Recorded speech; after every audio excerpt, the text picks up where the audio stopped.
Yeah, you heard that right. We find out in this chapter that there are actually only three members left in this particular Mandalorian order, and once Din Djarin gets expelled, only two. And that's all because of an archaic law that states that you can't show anybody your face. You're listening to Path of the Jedi with your host, Ronnie Cruz. All right, welcome to Path of the Jedi, the podcast where Star Wars meets personal development. My name is Ronnie Cruz, your host for this incredibly exciting adventure. And yeah, exciting is actually, yeah, that's a good word for it. What's happened here in the last couple of weeks with the Book of Boba Fett, as it closes out in the season finale last week, has been such an incredibly fun experience, and we've got a lot to talk about today. Obviously, we are behind a few chapters, so lots to catch up with. But again, if you are a Star Wars fan and have not caught up on your Book of Boba Fett, I would encourage you, before listening to this episode, if you haven't if you haven't watched Book of Boba Fett Chapter 5 yet, go ahead and go watch it so that we don't give you any spoilers here, because, we kind of have to talk about some things that happen during that episode or this chapter, in order to talk about some of the insights, some of the lessons, and have the discussions that we're going to have today on this episode. So we have a lot to talk about, so let's just dive right into it. All right. Chapter 5, Book of Boba Fett, Chapter 5. The title is Return of the Mandalorian. Now, as you can guess from the title, we take a little bit of a departure from Boba Fett to revisit an old friend of ours, Din Djarin, otherwise known as the Mandalorian. Now, for those of you who are not familiar with this character, he has his own show. In fact, he has 2 seasons of his own show. And this is the show that gave birth to the character Grogu, or as I like to still call him, Baby Yoda. Now, if you want to learn more about the backstory of the relationship the friendship between Boba Fett and Din Djarin, go back and watch The Mandalorian Season 2. That's where they met. That's where they became allies. And actually, it was through Din Djarin, the Mandalorian, it was through him that Boba Fett got his armor back. Because Din Djarin is now making an appearance on the Book of Boba Fett, it's pretty easy to conclude that they will be teaming up once again. And so we spend this particular chapter just seeing what Din Djarin, the Mandalorian, has been up to since we last saw him at the end of Season 2 of Mandalorian. In reviewing Boba Fett Chapter 5, 2 things immediately stood out to me, 2 very prevalent themes that I really wanted to talk about on today's episode. The first is a quote that actually builds a little bit on what we talked about last week when Boba said, either I'm going to get it or I'm going to die. It's that get it or die trying mindset. It's that unyielding persistence that we need to have in order to accomplish any of our desired goals. So the quote I wanted to talk about today actually expands on that, right? Expands on the theme of persistence. This quote comes from a character that's just known as the Armorer. She's not really ever given a name, or at least not one that we're told. It's just called the Armorer. And so this Armorer, played by Emily Swallow, who gives an amazing performance. I absolutely love this character and how she's brought it to life. The Armorer is pretty much the head of the Mandalorian Order, or at least this small sect of the Mandalorians, this order that's very fundamentalist, right? They're very strict in their adherence to Mandalorian traditions, Mandalorian rituals. And so she's the head of this order, and so she rules with complete authority. What she says goes. And it's not so much that she enforces or needs to enforce that rule or that authority with violence or physically, even though I think we can see that if she needed to, she would. She would open up a can of whoop-ass on anyone, right? But she also rules with a high level of wisdom and experience, right? Especially in her knowledge and experience with the Mandalorian traditions.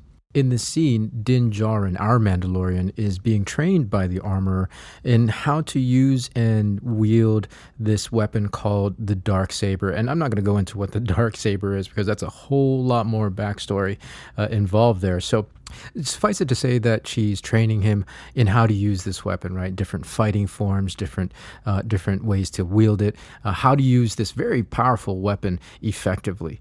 As the training goes on, though, we see that he's getting more and more frustrated. Din is not understanding it. There's something that he's not getting. And in fact, the training and the sword itself is getting harder and harder and more difficult to use.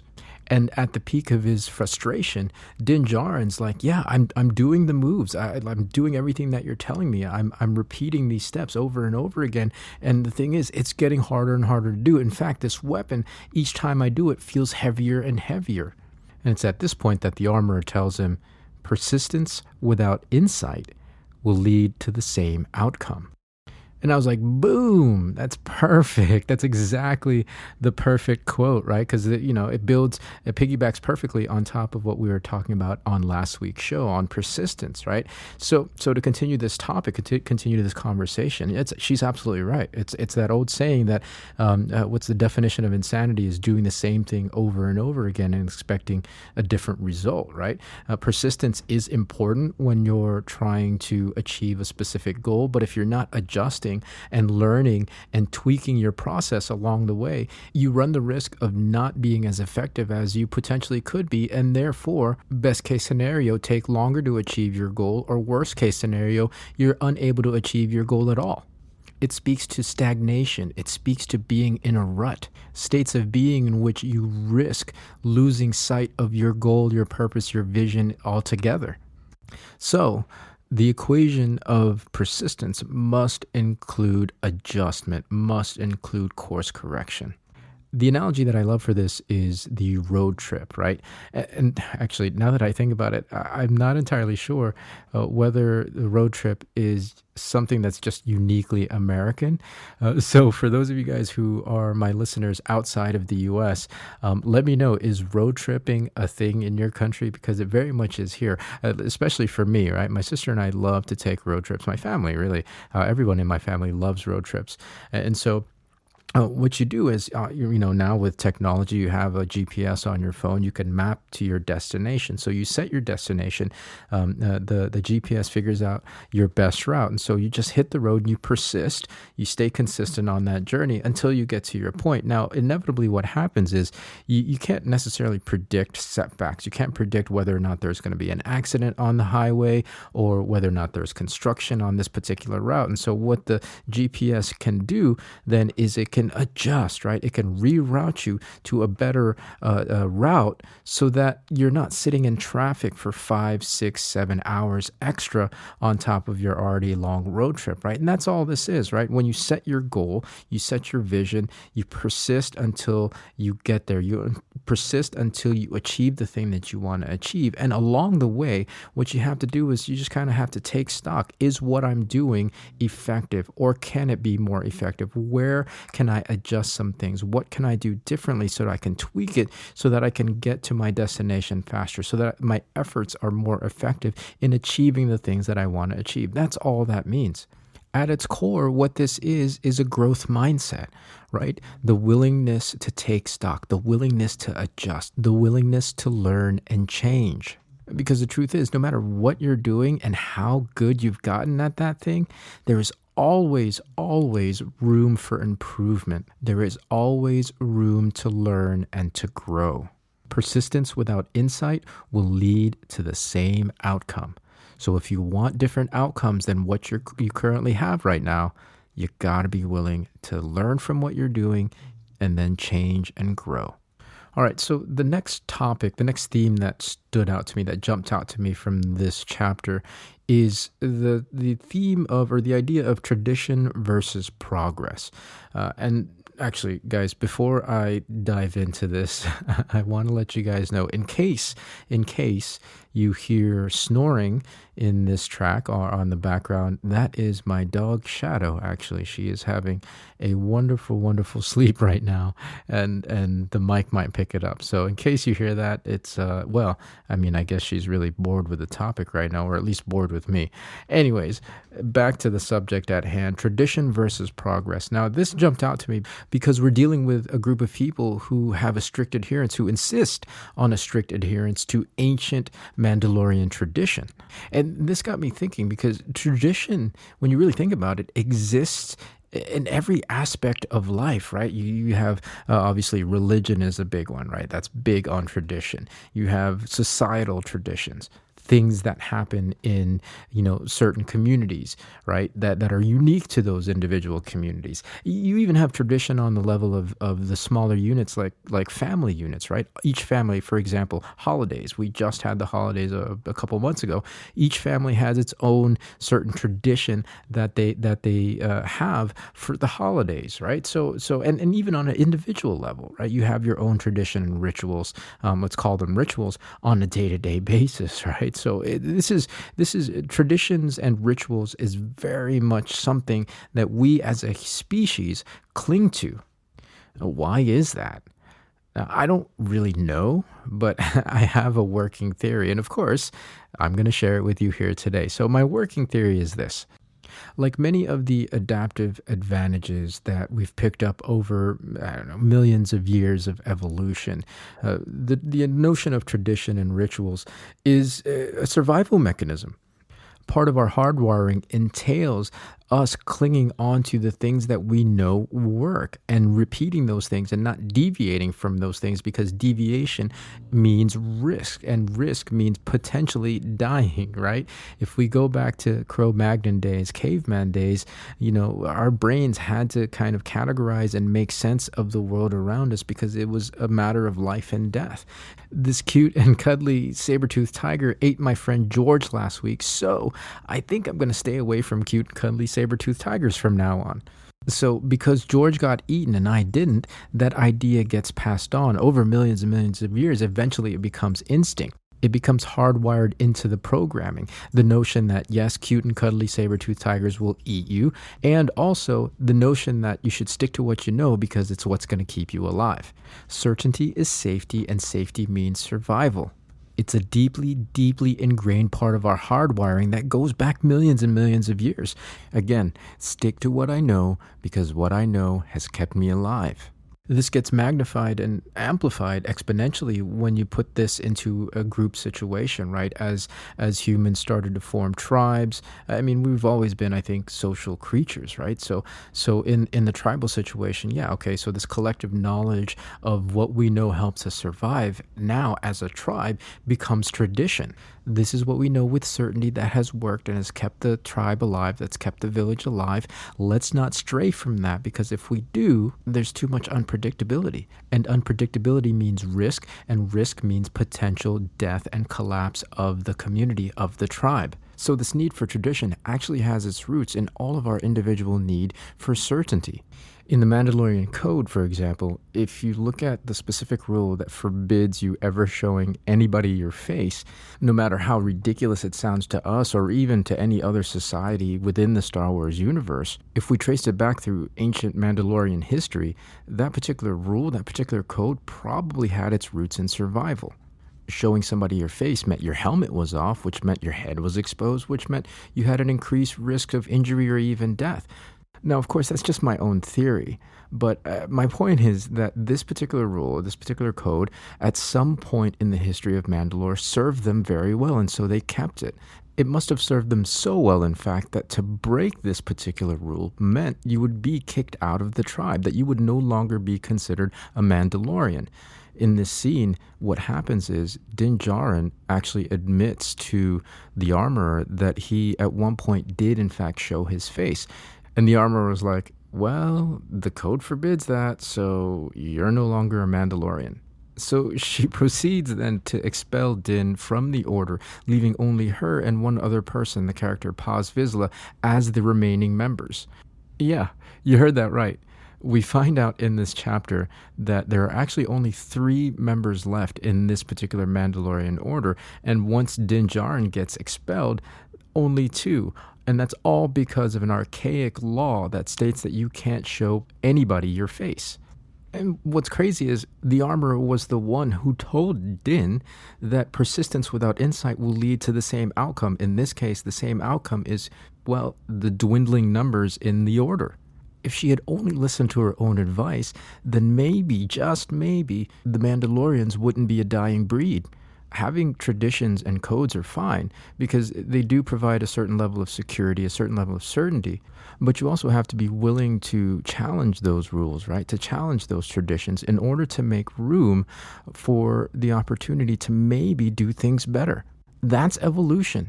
Adapt or risk extinction. As individuals, knowing that this mechanism is hardwired into each and every one of us, I think better prepares us to face the challenges that we ultimately will face when trying something new or when setting new goals for ourselves. The need for certainty and security and safety is innate in each and every one of us. If something we know works, then there's a good chance that it's going to work again tomorrow and maybe even the next day. But in the long term, we always have to challenge what we think we know, who we think we are. We have to be willing to try new things, to try doing things in different ways. Because even though tradition feels like a reliable constant, the world around us is ever changing. The world we live in is ever changing. And we have to be willing to change with it. Remember my friend George? He got eaten by a saber-toothed tiger. Don't be like my friend George. And that's going to do it for today, folks. What do you think? What do you think of Book of Boba Fett Chapter 5? What do you think about the topics that we discussed today on the show? Let me know. Hit me up on the socials. Again, our Facebook and Twitter is POTJ Podcast. And of course, you can send an email or an MP3 to info@pathofthejedi.com with the title of today's episode in the subject heading. So a few announcements real quick. First, we have an upcoming program at GrowthU that I'm really excited for you guys to take a look at. It's called Mood Boosters, 30 Days to Amplifying Your Emotional State. Now, why am I excited about this? Well, let me just go ahead and read the description here. Mood Boosters is a 30-day program designed to help you take control of your emotional states, which is the foundation of our behaviors and beliefs. You will be introduced to 10 specific emotional states that you can use to easily boost your level of confidence, focus, self-love, and inner peace. Now, I'm excited about this program because, as we all know, we're living in a crazy, mad, turbulent, ever-changing world. And it can be super difficult to deal with all the stress, right? To deal with the emotional roller coaster. This program will give you tools so that you can better manage these things on a day-to-day basis. And what's really cool is that this program right now is being offered to all frontliners for half the price. That's right, all frontliners are getting a 50% discount because we all know how challenging things can be and have been for all our frontliners. So again, this program is going to be offered to all frontliners for half the normal price. So if you're a frontliner or if you know a frontliner, I'll leave a link in the show notes of this episode and you can read more about it. You can get more details. I encourage you to take a look because, again, this is one of those things that really can help give you the tools to better manage and navigate the crazy world that we live in today. The next piece of news, and this is really a lot more frivolous than the last one, but I wanted to announce, because we've been talking about, trying new things and pushing yourself out of your comfort zone today on the show. I want to announce that I am finally, after all these years, I am finally on the TikTok. All right. I'm finally on TikTok, guys. So if you want to follow me, if you want to come check me out, my profile is Ronnie's Big Adventure. It's one word, right? It's just one word. And it's not necessarily specific to Path of the Jedi podcast. It's going to be just random stuff that I throw up there. But I figure, hey, it's one other way to connect with you guys. So if you want to connect on there, again, it's Ronnie's Big Adventure. And of course, full disclosure, guys, I gotta admit, I have absolutely no idea what I'm doing on there. So yeah, you may just want to plug in and watch just to see me fall flat on my face. So again, it's Ronnie's Big Adventure on TikTok. If you're on TikTok, I would love to connect with you. And of course, no Path of the Jedi episode would be complete without our shout outs. This week's shout out goes out to two dear friends of mine. I love these guys. I want to give a shout out to Don Samana and Jane Alimurung up there, who just recently relocated to Montreal, Canada, right? Montreal. Yeah, I just wanted to give these shout out to these guys because, first of all, we are talking about adapting and changing and always being willing to evolve and challenge yourself. So these guys are in the midst of a massive transition. They've moved to a new city, and I love just watching these guys constantly and continually challenge themselves, right? Challenging what they think they know about the world, what they think they know about how the world works, and more importantly, what they think they know about how they as individuals work, right? What they think they know and who they think they are. And so they're constantly just pushing themselves beyond their own limitations, beyond their boundaries. And I just absolutely love seeing it. And of course, I think beyond that, I mean, do you ever just meet people that get it, right? They just get it. You just automatically click with some people, and they just understand on a level that is really even unspoken, right? So I absolutely love these two. I'm ecstatic and excited for this new phase and this new move of what they're doing, this new adventure. And so I wanted to just take the time on today's episode to celebrate them, to congratulate them. Don and Jane, this week's shout out goes to you. And that's it, folks. If you haven't subscribed yet to the show, go ahead and hit that subscribe button. And if you're listening on a platform where you can rate and review, I would love to hear what you guys think, man. Even if it's a bad review, well, maybe not. If it's a bad review, just go about your day. But if it's a good review, go ahead and leave us a review. Number one, I would love to hear it. I would love to see what you guys think of the show so far. And I think other people would appreciate your input as well. And of course, speaking of that, feel free to share this with other people if you find value, if you find it entertaining at the very least, right? Chances are somebody else will find value and entertainment out of this podcast. So do me a favor, do the show a favor, and go ahead and pass it on.